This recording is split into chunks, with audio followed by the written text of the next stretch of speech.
So on the basis of origin we are classifying, तो आपके paper में आ सकता है classify resources on the basis of origin, यानी कि life, lifeless, biotic means human beings, flora, the flowers, the animals, the fishery, the cattle, everything which is having life comes under biotic, क्योंकि हम इनको भी use करते हैं.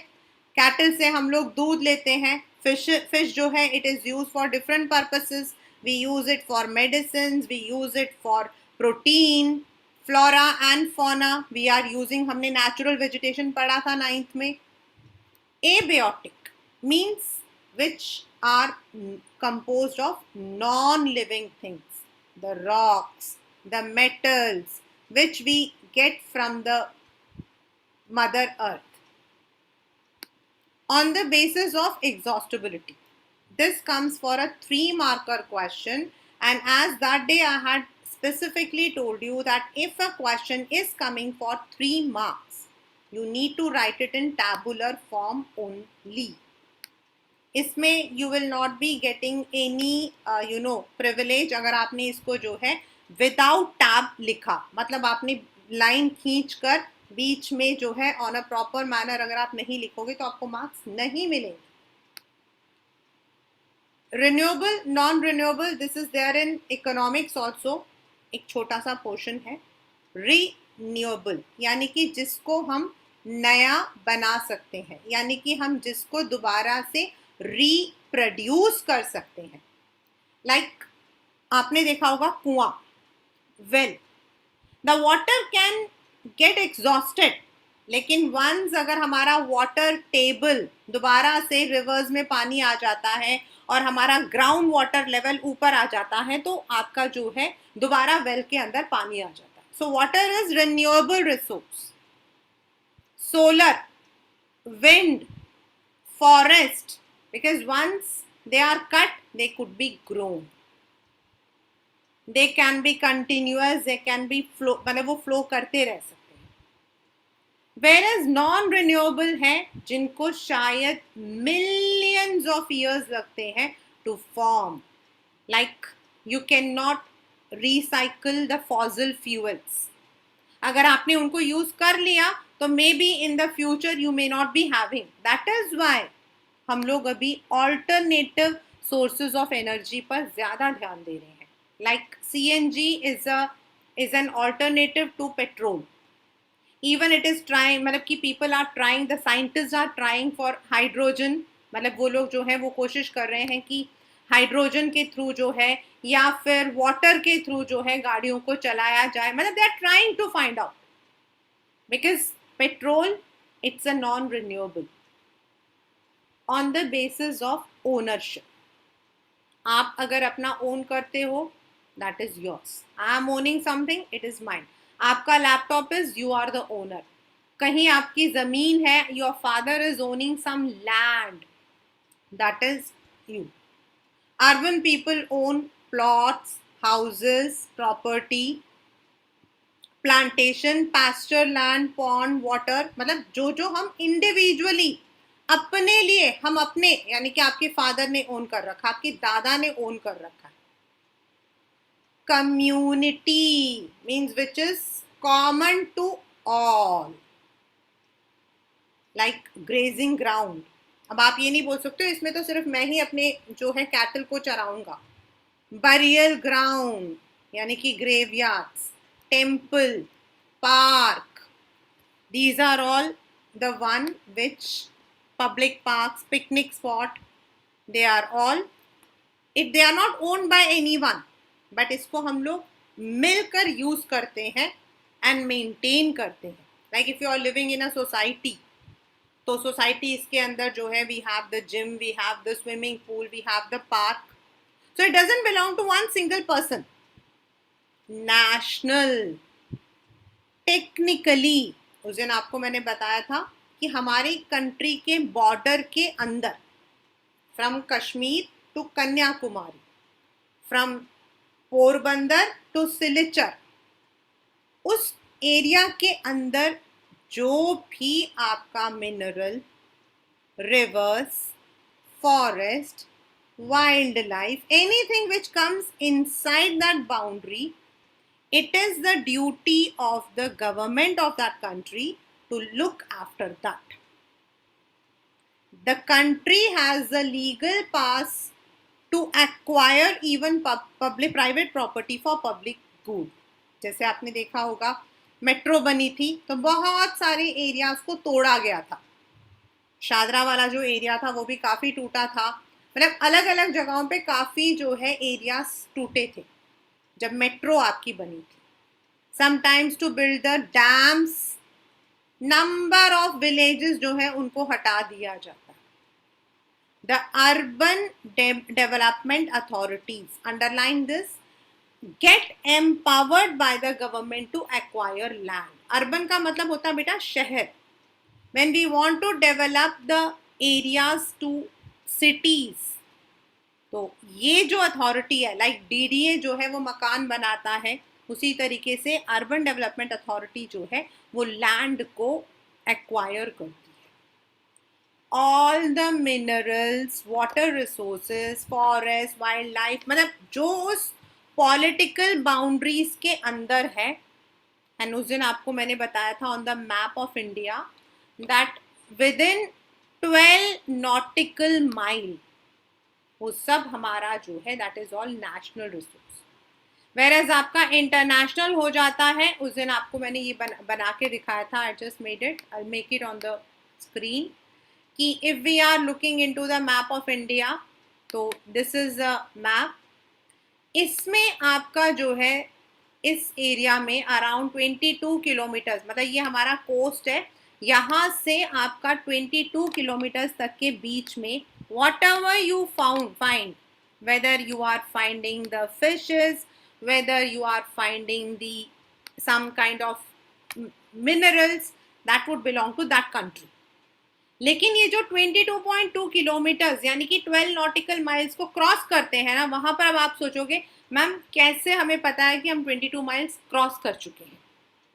तो आप लोगों ने सुना होगा Indian Navy is there. You might have seen Indian Navy is there, right? Then in वो भी होगा, मतलब कि there are many kinds of उसके लिए boundaries होती हैं. That is called as water boundary. वहाँ पर हमारे जो सिक्योरिटी शिप हैं उनको खड़ा किया जाता है. इवन इंटरनेशनल शिप भी वहाँ खड़ी होती है so that we don't cross that particular area. And उसके आगे जो पानी होता है that are ruled by, controlled by the international institutions. और इनको the oceanic resources beyond 200 nautical miles of the exclusive economic zone. ये जो exclusive economic zone है ना, ये पता कौन सा है? ये वो है जिसको हम यूज कर सकते हैं, जिसको हम यूज कर सकते हैं. The countries can use. लेकिन उससे जो आगे है that is controlled by the international institutions. That day I told you space and sea water. Space and sea water जो है ये दोनों हमारे international resources में आते हैं. मतलब there are some boundaries till where we can use it. उस दिन मैंने आपको वो I had given you the example of Pulwama attack also. कि जब वो अटैक हुआ था तो it was said that Pakistan का जो आपका एयर बेस है वो बंद कर दिया गया था. मीन्स हम लोग उनके बेस के थ्रू नहीं जा रहे थे. इनफैक्ट जब हमें जाना हुआ था ना, मतलब that was the time we had also travelled. तो जब हमें ट्रैवलिंग करनी पड़ी तो हम पाकिस्तान को क्रॉस करते हुए नहीं गए थे, हम घूम के गए थे. सो दैट पर्टिकुलर एरिया जो उनके एयरपोर्ट के ऊपर की तरफ जो स्पेस एंड उस एरिया को वो बिलोंग कर वो रखते हैं. मतलब it is there. That is आपका इस तरीके से on the basis of ownership. Now comes, ये देखिए यहाँ लिखा हुआ बॉक्स में, do you know India has got the right to mine manganese nodules from the bed of Indian Ocean from that area which lies beyond the exclusive. मतलब हम लोगों को कुछ स्पेशल परमिशन है जहां हम अपने एरिया को छोड़कर इवन जो इंटरनेशनल एरिया वहां से भी हम मैंगनीज को निकालते हैं. We have got a special permission on the basis of status of development. This is a 5-marker question and I think most repeated question in most of the schools. Classify resources on the basis of development. The first is potential, means resources which are found in a region but have not been utilized. मतलब they have the capability. जैसे हमारे यहाँ पर राजस्थान गुजरात में solar energy है, but अभी हमने इसको डेवलप किया है, बट हमने अभी कंप्लीट डेवलप नहीं किया है. During the Commonwealth games we had developed many solar panels. लेकिन सोलर पैनल्स हमारे यहाँ है.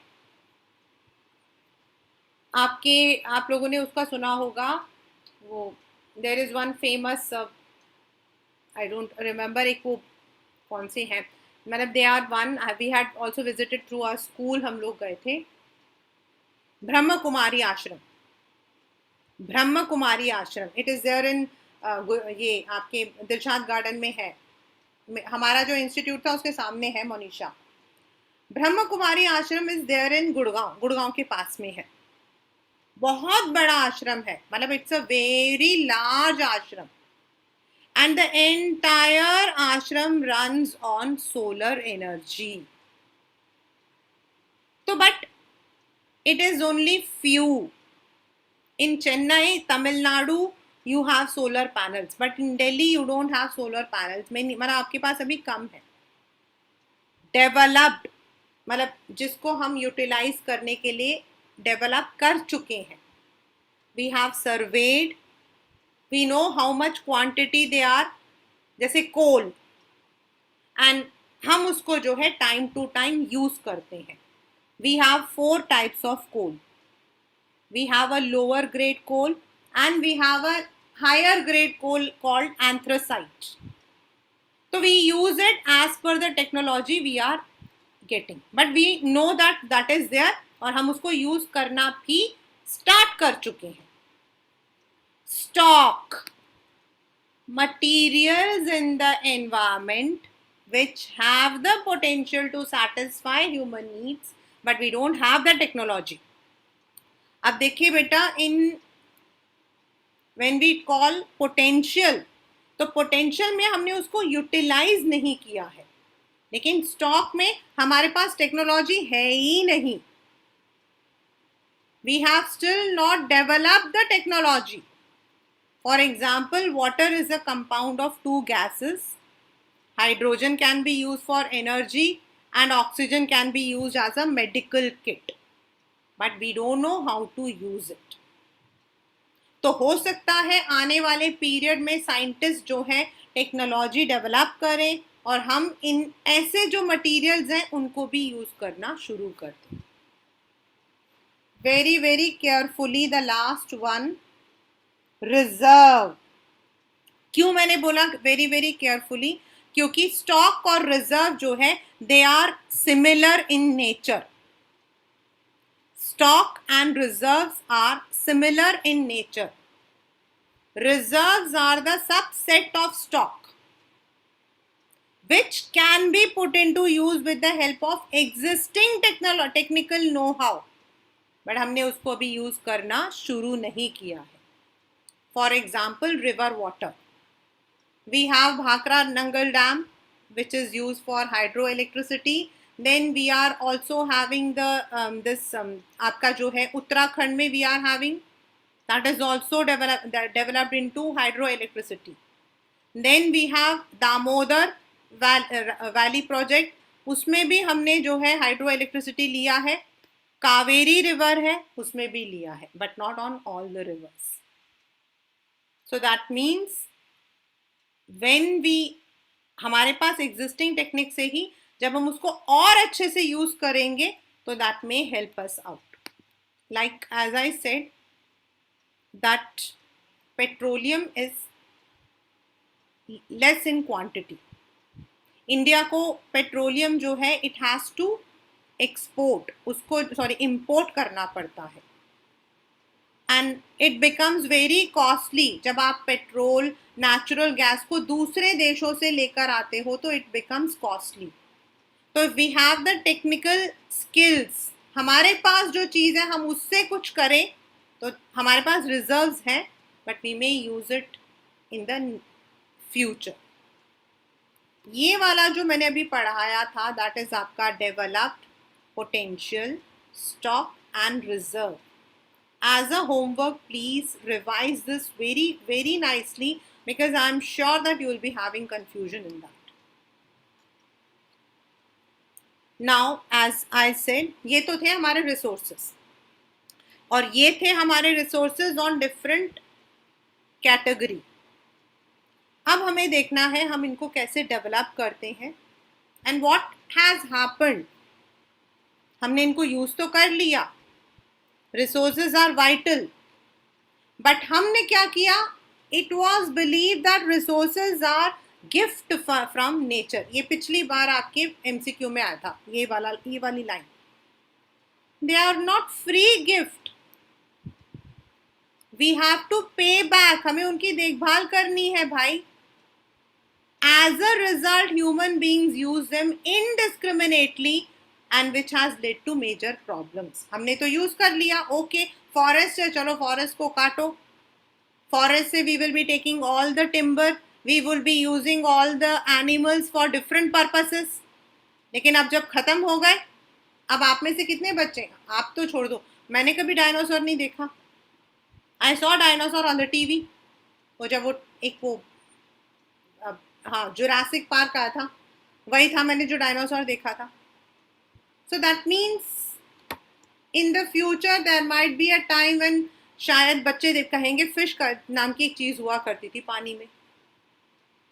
Depletion of resources for satisfying the greed of few individual. मतलब ये जो दो लिखे हैं ना बेटा, they are the cause of depletion. पहले कुछ लोगों को मिल गया, as I said that day, मैंने आपको वो बना के दिखाया था that the world is divided into three. The countries which are developed earlier like US, UK, Europe, इन सबको हम वर्ल्ड फर्स्ट वर्ल्ड बोलते हैं. देन आपका USSR that is Russia and some of the portion जो बाद में थोड़ा डेवलप हुआ उनको हम सेकेंड वर्ल्ड बोलते हैं. एंड ऑल द कंट्रीज जो नीचे की तरफ हैं आपके like South Africa, India, South मतलब in the entire South Asia, इनको हम थर्ड वर्ल्ड बोलते हैं. What has happened is those first world and second world को पहले टेक्निक्स मिल गए, पहले उनके पास रिसोर्सेज आ गए, so they have used and now we are not getting. इसका क्या नुकसान होता है, कुछ कंट्रीज जो हैं वो ज़्यादा डेवलप्ड हैं तो कुछ कंट्रीज जो हैं वो कम डेवलप्ड हैं. Indiscriminate exploitation of resources has led to global ecological crisis. That day I told you this thing also कि अभी टेम्परेचर कितना है. Today in the morning I had gone for taking the pre-boards. The temperature was showing 42 degree and that too in April. And April में normally इतनी गर्मी नहीं होती, it crosses around 37 to 38. This is global warming, ozone layer depletion, environmental pollution, land degradation, which we'll be reading in the later. So अब ज़रूरत क्या है, मतलब हमने अपने रिसोर्सेज को अपनी मर्जी से एक्सप्लॉइट कर दिया. Now some people have the resources, some do not. More over resources को डिप्लीट करने की वजह से इकोलॉजिकल क्राइसिस भी आ गया. तो अब हमें क्या करना चाहिए, first an equitable distribution is essential. If the present trend of resource depletion by a few individuals and country continue, the future of our planet is in danger.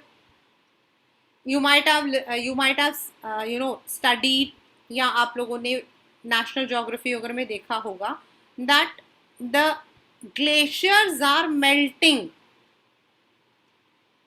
पढ़ा होगा आपने, which causes tsunami, which causes typhoon, cyclones.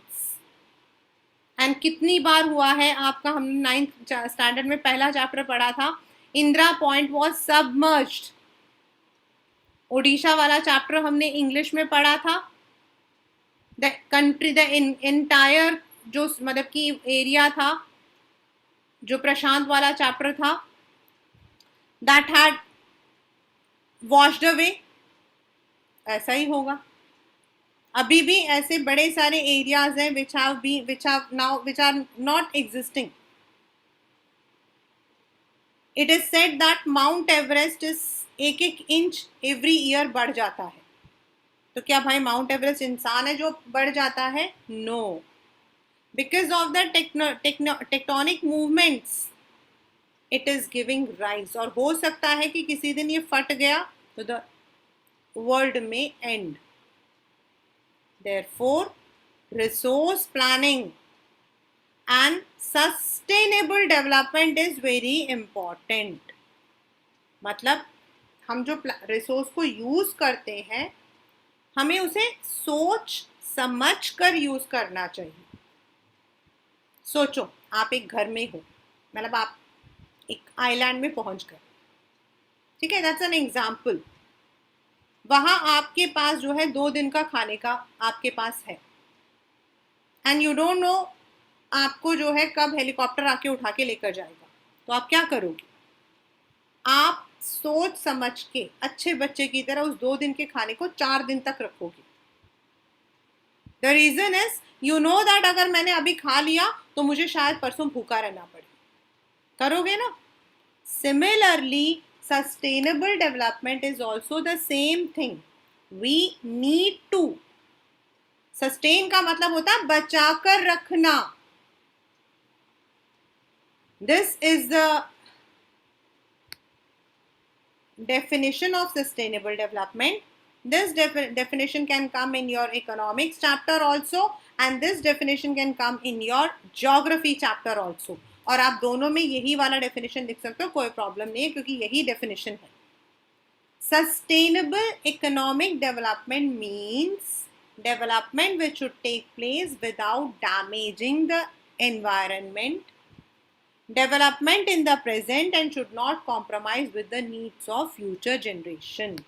यानी हमें अभी जो जरूरत है, मैं आपको बोलूं कि बेटा अब आप लोग सब मोबाइल छोड़ दो, सब लोग एसी में रहना छोड़ दो, सब लोग बसेस में जाना छोड़ दो, और सब लोग एक कैटल पे बैठ के अपना स्कूल में जाना शुरू कर दो. Is it possible?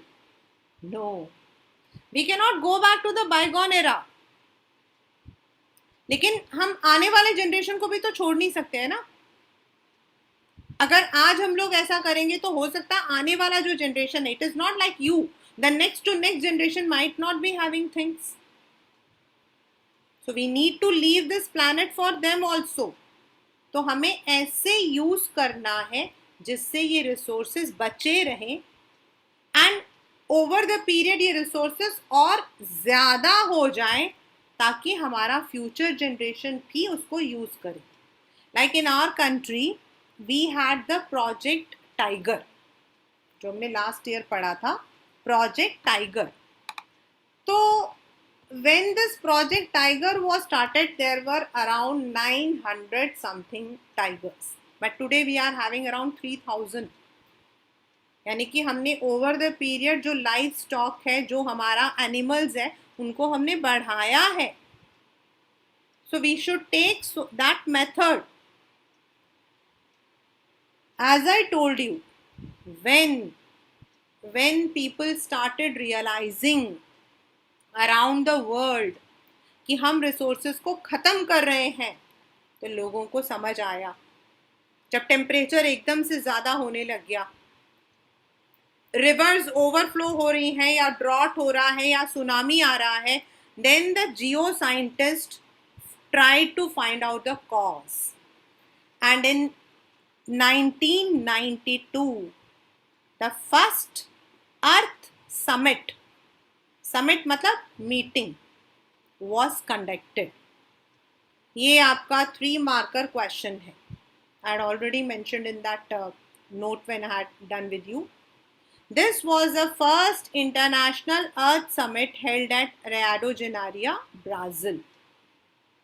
इसमें 100 से भी ज़्यादा कंट्रीज से लोग आए थे. यहाँ जो हेड्स ऑफ स्टेट्स दिखा ना, यहाँ states means the countries. In the American context states refer to the countries. They discussed about the environmental protection, socio-economic development.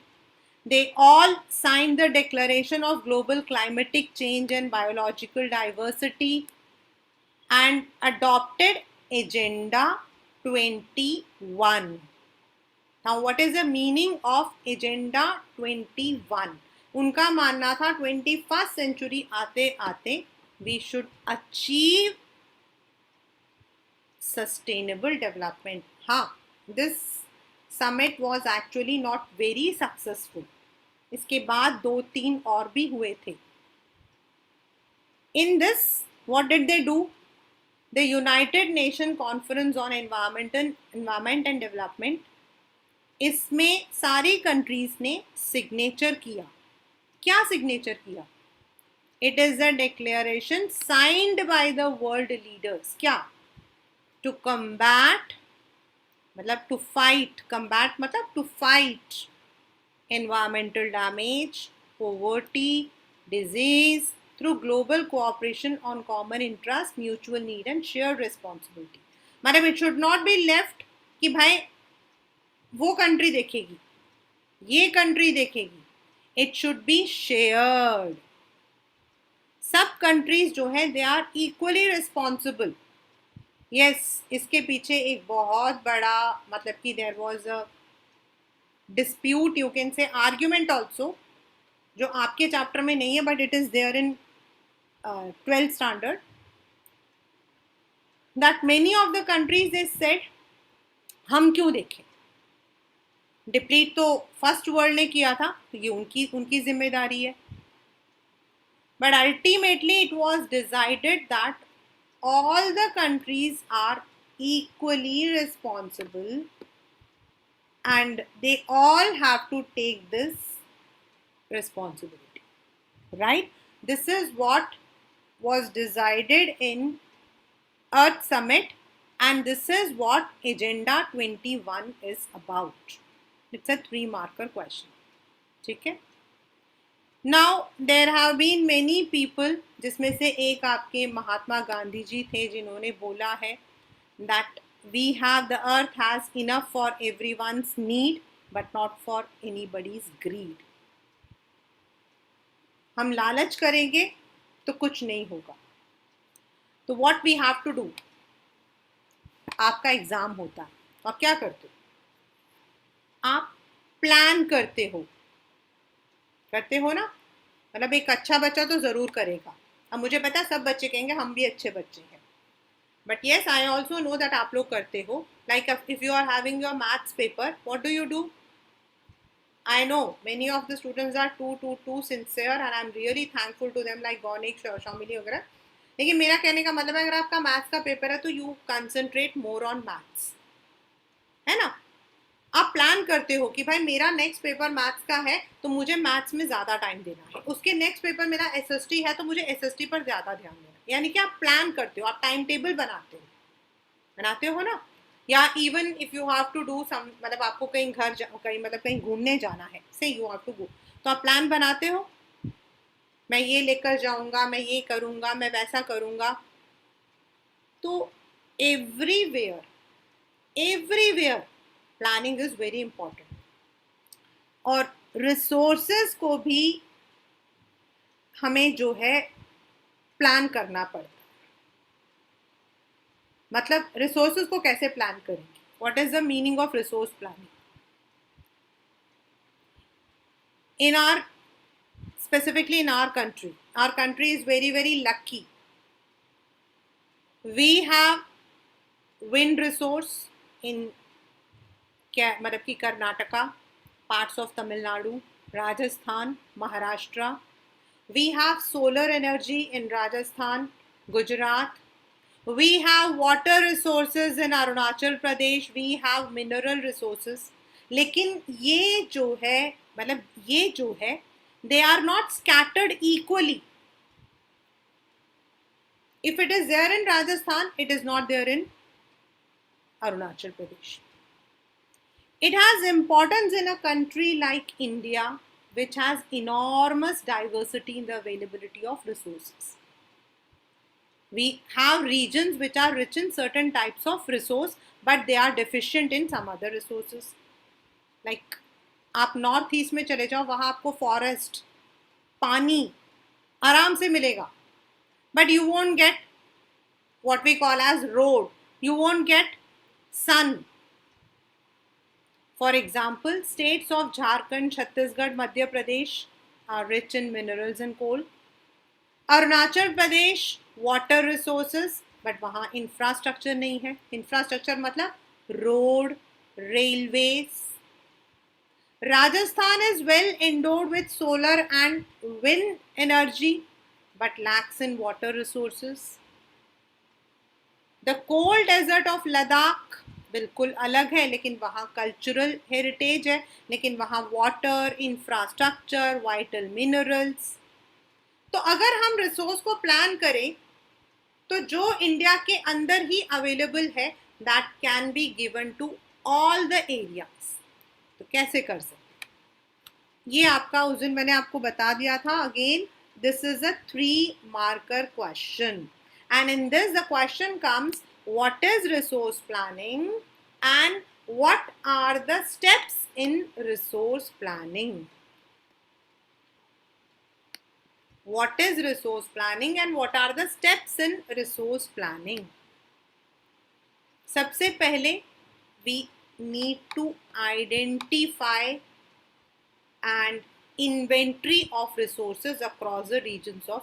Inventory मतलब stock.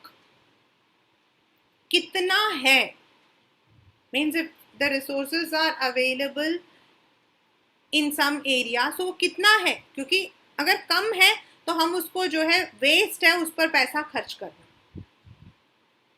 This involves surveying, mapping, qualitative and quantitative estimation, मतलब हमें major करना पड़ता है. Second, अब हमने major कर लिया, हमें पता है छत्तीसगढ़ में मिनरल्स अवेलेबल है. We have to plan a structure, technology, skill, मतलब उस रिसोर्स को हम कैसे निकालेंगे, उसको हम कैसे यूज करेंगे. Who will be responsible? In the beginning I told you, Coal India is responsible for coal. Steel Authority जो है that makes the finest steel in the country. तो कौन है वो? And then matching the resource development plans with overall development plan. उसको हम कैसे use कर सकते हैं, how we can transport it from one place to another. We had done this in the first 5-year plan. अभी भी कर रहे हैं, ऐसा नहीं है. The availability of resources is a necessary condition for development of any region. But सिर्फ availability होने से क्या फर्क पड़ता है? Arunachal Pradesh is full of forest, but we don't have technology, we don't have roads, we don't have railways. तो हमें इनको हम लोग इकोनॉमिकली बैकवर्ड रीजन कहते हैं and we need to develop them. ये वाला जो लास्ट वाला पैराग्राफ हम जो पढ़ रहे हैं, मतलब this one, this is the history of colonisation. ये पेपर में आपके क्वेश्चन आता है that the British were also responsible for the exploitation of resources in our country. They were, because हमारे यहाँ पर सूरत, कलकत्ता, मछलीपट्टनम, मतलब ये वो एरियाज हैं जहां सबसे ज्यादा you found the resources, and that is why they came to our country. जो ब्रिटिश इंडिया आई थी हमारे यहाँ पर, वो सबसे पहले आई थी टू Surat, Bombay, just because they wanted to have the business with us. It was primarily the higher level of technological development जिससे उन्होंने उस जगह को exploit किया. धीरे धीरे they started controlling. Therefore, resources can contribute to development only when they have technological development and institutional. हमारे यहाँ पर प्रॉब्लम क्या है? Resource development in particular does not involve the availability but also technology, quality of human resource and historical experiences. एक area है that is in Meghalaya, Meghalaya में है. that area मतलब वो एक ही एरिया है जहाँ जो कोल है, कोयला, it is owned by the community. कई मूवीज भी बनी है उसके ऊपर. नॉर्मली कोयला जो है वो मतलब देर आर कल्चरल आपकी कुछ एक्सपीरियंसेस भी हैं.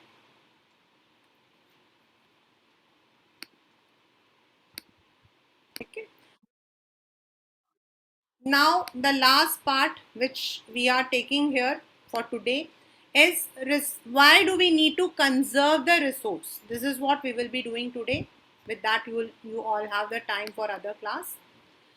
This is because in the very beginning हम लोगों ने क्या बताया था, that resources are there, but अगर हम उनको exploit करेंगे, over utilize करेंगे, then irrational consumption and over utilization may lead to socio-economic and environmental problem. Maybe some of the areas are too developed, but some of the areas are not. आपका global warming. To overcome these, what do? We need to conserve them. और आपके paper में ना conservation के methods हैं, आपके land के लिए अलग है एंड सॉइल के लिए अलग है. As Gandhi ji said, there is, ये वाला जो फ्रेज है, दिस विल बी कमिंग, और आपको इसको एक्सप्लेन करना होगा. आपसे सीधा नहीं पूछेंगे what is the meaning of this. इसका मतलब है there is enough for everybody's need and not for anybody's greed. Explain. तो इसका मतलब है that we need to stop over exploiting. He plays the greedy and selfish individuals and exploitive nature of modern technology. Gandhi ji जो थे वो technology के उसमें थे. इनफैक्ट उन्होंने कहा था कि आज से 100 साल बाद इंसान को मशीन चलाएगा. Nobody knew that it was computers. So he was against what we call as mass production and wanted to replace it with production by the masses. इसका मतलब क्या है, ये पेपर में आया था.